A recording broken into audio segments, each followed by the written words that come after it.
¿Qué tal, amigas y amigos? Hoy vamos a hablar sobre María del escritor colombiano Jorge Isaacs.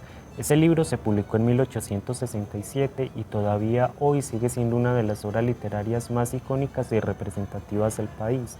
También Isaacs sigue siendo recordado como uno de los escritores más importantes de Colombia. De hecho, es quien aparecía en el antiguo billete de 50.000 pesos que todavía circula. Lo primero que quiero traer a colación es que ese libro desarrolla una historia bastante agradable y entretenida. Sin embargo, debemos tomar dos cosas en cuenta antes de leerlo. La primera es que Isaacs utiliza un lenguaje altamente coloquial, realmente la cantidad de términos y expresiones coloquiales son altísimas y por lo tanto el diccionario va a ser fundamental para poder leer este libro. Y lo segundo es que cuando los personajes establecen diálogos es muy difícil saber quién está hablando. Por lo tanto es un libro que va a demandar mucha concentración que no vamos a poder leer recorrido. Y además, esto no es garantía de que muchas veces tengamos que releer páginas para poder identificar plenamente quién es el personaje que está hablando. Por lo demás, es una obra que considero magnífica, se la recomiendo a todos los lectores. Para los colombianos creo que es una obra de obligatoria lectura y por supuesto para quienes se encargan de estudiar sobre el siglo XIX en Colombia es un libro que sin duda va a ofrecer un aporte importante. Voy a ir contándoles cómo se desarrolla este libro y a medida de eso ir reflexionando sobre algunos aspectos sociopolíticos de Colombia del siglo XIX. Antes de empezar, es importante dejar claro que en este libro muchos de los personajes principales carecen de nombre. Quien narra el libro es Efraín y, por ejemplo, cuando menciona a su padre y su madre, se refiere como mi padre, mi madre, y por eso no sabemos cuál es el nombre de esos personajes. Sin embargo, algunas fuentes los suelen llamar como Jorge y como Dolores. Vamos a darles esos nombres porque es importante para poder realizar este análisis. Así que sin más vamos a empezar con ese resumen. Jorge era un judío que residía en Jamaica y viajó a Colombia para participar en el comercio. Aquí conoció a Dolores, que era cristiana. Para poder casarse con ella tuvo que dejar su religión judía y convertirse en cristiano. Tuvieron un hijo a quien llamaron Efraín. Esto de principio está manifestando un mensaje altamente transgresor para la iglesia durante el siglo XIX en Colombia, y es que estaba manifestando cómo las personas podían recurrir a la religión no por fe sino por interés. Toda la familia de Jorge era judía y tenía un primo llamado Salomón que residía en Jamaica. Se casó con una judía de nombre Sara y tuvieron una hija a quien llamaron Esther. Sin embargo, cuando Esther era todavía una bebé, su madre murió a causa de la epilepsia y esa misma enfermedad la heredó su hija.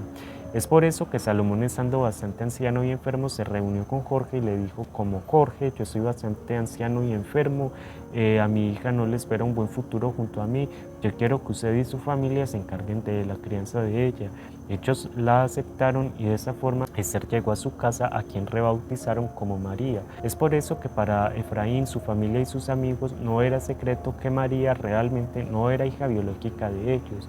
No obstante, todos la consideraban como su hija y también como parte de la familia. Cuando María tenía 7 años, Efraín se marchó a culminar su colegio a Bogotá. Regresó 6 años después y empezó a reafirmar el amor que decía experimentar desde que se fue para Bogotá. Incluso lo define de la siguiente forma: la voz de María llegó entonces a mis oídos, dulce y pura. Era su voz de niña, pero más grave y lista ya para prestarse a todas las modulaciones de la ternura y la pasión.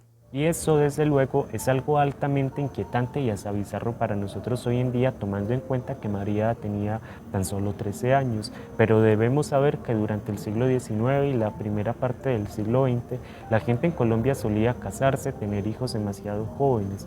De hecho, quienes todavía podemos hablar con nuestros abuelos, ellos nos contarán como una mujer, por ejemplo, de 15 años que no se había casado, solían llamarla viuda o solterona de forma despectiva. Días después, Efraín viajó con su padre a las empresas azucareras que tenía en el Valle del Cauca.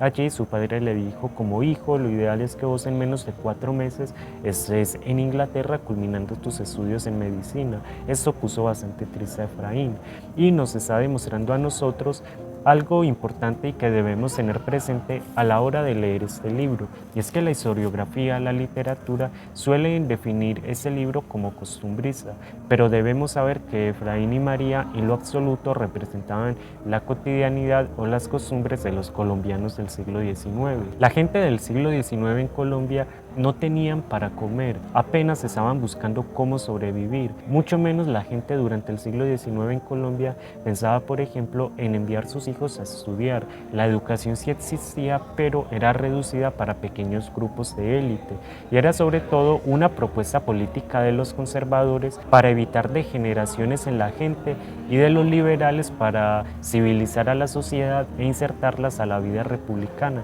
Solo unas pequeñas élites clase alta podían acceder a la educación. La mayoría de colombianos no, y ni siquiera les interesaba.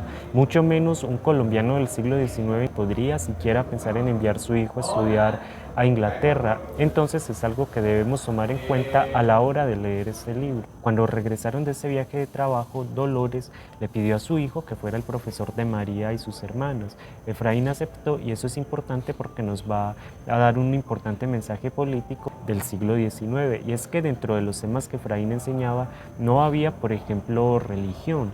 Efraín enseñaba era geografía y literatura, y eso se complementaría con algo que pasó más adelante cuando hay la oportunidad de ver cuáles eran los libros que Efraín tenía. Dentro de esos libros había filosofía utilitarista, romanticismo liberal francés, pero nunca catecismos católicos o libros religiosos.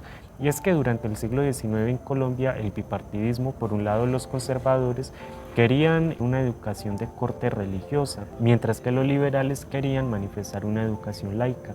A ese respecto, varios historiadores colombianos como Gilberto Loaiza Cano han realizado investigaciones maravillosas. Así pasó el tiempo y días después Efraín fue a visitar unos amigos suyos que vivían en Antioquia.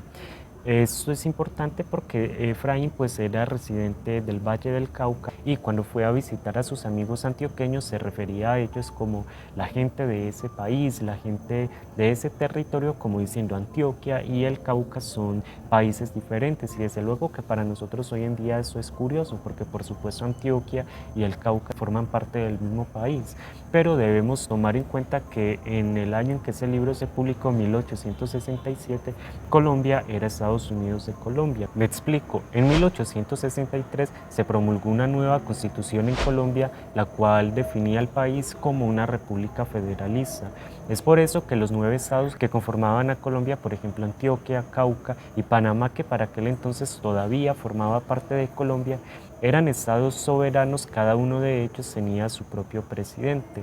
Y vale también la pena decir que esa constitución fue promovida por los liberales radicales, y Jorge Isaacs era un liberal radical. De hecho, participó bastante en la política y también en incursiones militares.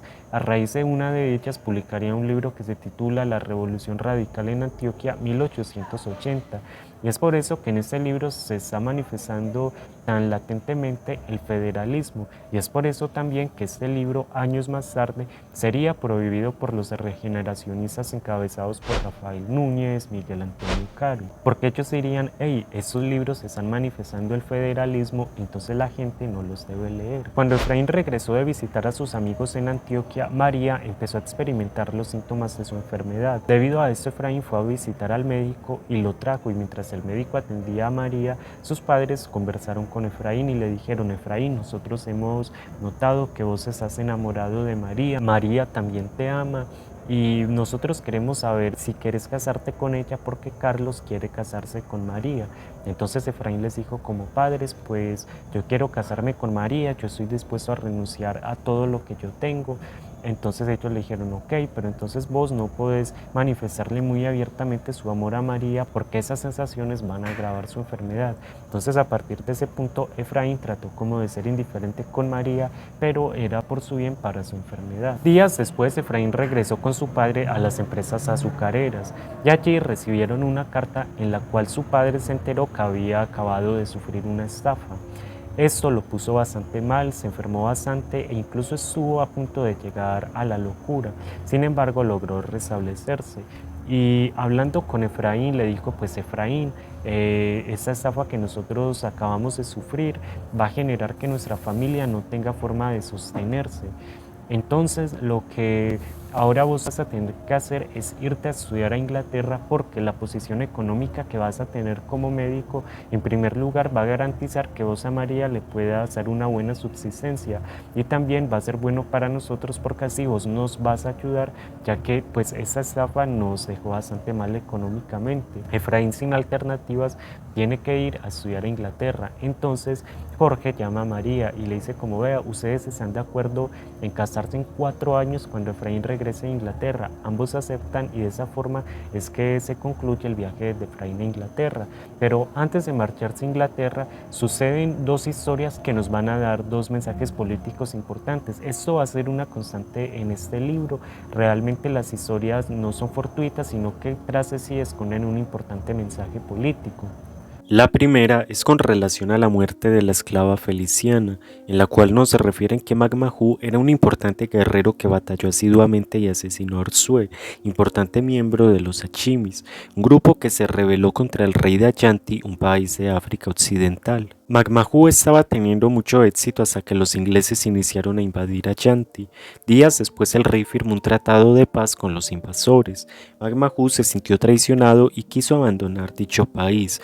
Sin embargo, antes de hacerlo, decidió sacrificar sus esclavos como ofrenda a su dios. Sin embargo, cuando iba a asesinar a Sinar, se enteró que su hija Nai estaba enamorada de él, puesto que Sinar era hijo de Orsué, y todos sabemos que en la guerra quienes estaban del lado de los vencidos, si no mueren, quedan como súbditos o esclavos. Magmajú aceptó esa relación y los tres se marcharon a Gambia, donde Nai se casó con Sinar. Realizaron un gran festín en el cual los soldados se embriagaron y mientras estaban dormidos de la borrachera, los gambes los atacaron. Magmajú murió y muchos que se habían dormido en una fiesta despertaron como esclavos. Los gambes separaron a los recién casados al concebirlos como productos. Nai llega a Colombia estando ya embarazada, específicamente al Golfo de Urabá en Chocó, a propiedad de William Sardic, quien pretendía venderla a un sujeto en cuyo país Nai y el hijo que esperaba serían esclavos. Nai, evitando dicho destino, le suplica a un colombiano que se encontraba en esa casa que la comprara. Dicho sujeto era Jorge, que acababa de recibirle a Esther a su primo Salomón, y la razón de esa súplica es que en Colombia su hijo, una vez cumpliera los 18 años, no sería esclavo, es decir, sería libre.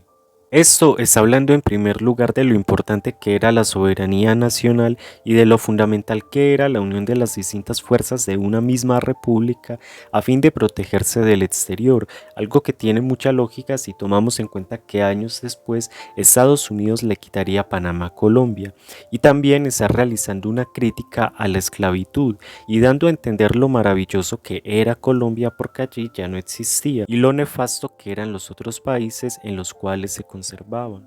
La segunda es con relación a Custodio y su hija Salomé. Custodio le pide a Efraín que averigüe qué tiene su hija con Tiburcio.